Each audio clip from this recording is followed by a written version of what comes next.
আৰু এই 5 বছৰ মইতো প্ৰথম মুখ্যমন্ত্ৰী হৈছো, কথা বাতৰা ইমান ভালকৈ জানাই নাছিলো।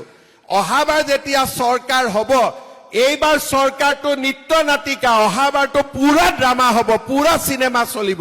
আৰু কিমান উন্নতি হ'ব মানুহৰ চিন্তা নোহোৱা হ'ব। আমি অসমখনক ভাৰতবৰ্ষৰ 5খন ৰাজ্যৰ ভিতৰত এখন কৰিয়ে এৰিম, এইটোৱে হৈছে আমাৰ সংকল্প।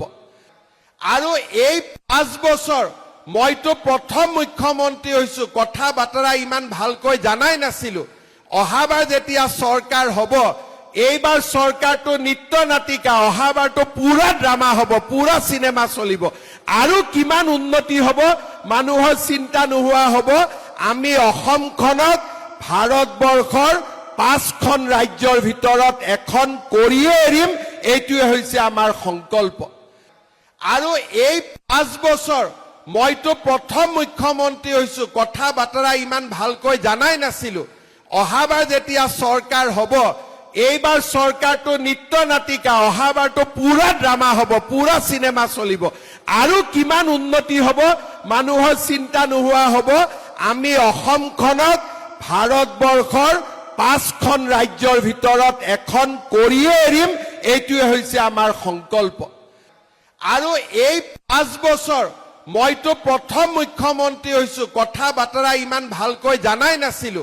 অহাবাৰ যেতিয়া চৰকাৰ হ'ব, এইবাৰ চৰকাৰটো নিত্য নাটিকা, অহাবাৰটো পুৰা ড্ৰামা হ'ব, পুৰা চিনেমা চলিব। আৰু কিমান উন্নতি হ'ব মানুহৰ চিন্তা নোহোৱা হ'ব। আমি অসমখনক ভাৰতবৰ্ষৰ 5খন ৰাজ্যৰ ভিতৰত এখন কৰিয়ে এৰিম, এইটোৱে হৈছে আমাৰ সংকল্প। আৰু এই 5 বছৰ মইতো প্ৰথম মুখ্যমন্ত্ৰী হৈছো, কথা বাতৰা ইমান ভালকৈ জানাই নাছিলো। অহাবাৰ যেতিয়া চৰকাৰ হ'ব, এইবাৰ চৰকাৰটো নিত্য নাটিকা, অহাবাৰটো পুৰা ড্ৰামা হ'ব, পুৰা চিনেমা চলিব। আৰু কিমান উন্নতি হ'ব মানুহৰ চিন্তা নোহোৱা হ'ব। আমি অসমখনক ভাৰতবৰ্ষৰ 5খন ৰাজ্যৰ ভিতৰত এখন কৰিয়ে এৰিম, এইটোৱে হৈছে আমাৰ সংকল্প। আৰু এই 5 বছৰ মইতো প্ৰথম মুখ্যমন্ত্ৰী হৈছো, কথা বাতৰা ইমান ভালকৈ জানাই নাছিলো।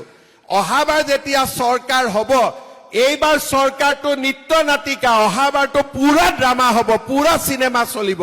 আৰু কিমান উন্নতি হ'ব মানুহৰ চিন্তা নোহোৱা হ'ব। আমি অসমখনক ভাৰতবৰ্ষৰ 5খন ৰাজ্যৰ ভিতৰত এখন কৰিয়ে এৰিম, এইটোৱে হৈছে আমাৰ সংকল্প। আৰু এই 5 বছৰ মইতো প্ৰথম মুখ্যমন্ত্ৰী হৈছো, কথা বাতৰা ইমান ভালকৈ জানাই নাছিলো। অহাবাৰ যেতিয়া চৰকাৰ হ'ব, এইবাৰ চৰকাৰটো নিত্য নাটিকা, অহাবাৰটো পুৰা ড্ৰামা হ'ব, পুৰা চিনেমা চলিব। আৰু কিমান উন্নতি হ'ব মানুহৰ চিন্তা নোহোৱা হ'ব। আমি অসমখনক ভাৰতবৰ্ষৰ 5খন ৰাজ্যৰ ভিতৰত এখন কৰিয়ে এৰিম, এইটোৱে হৈছে আমাৰ সংকল্প।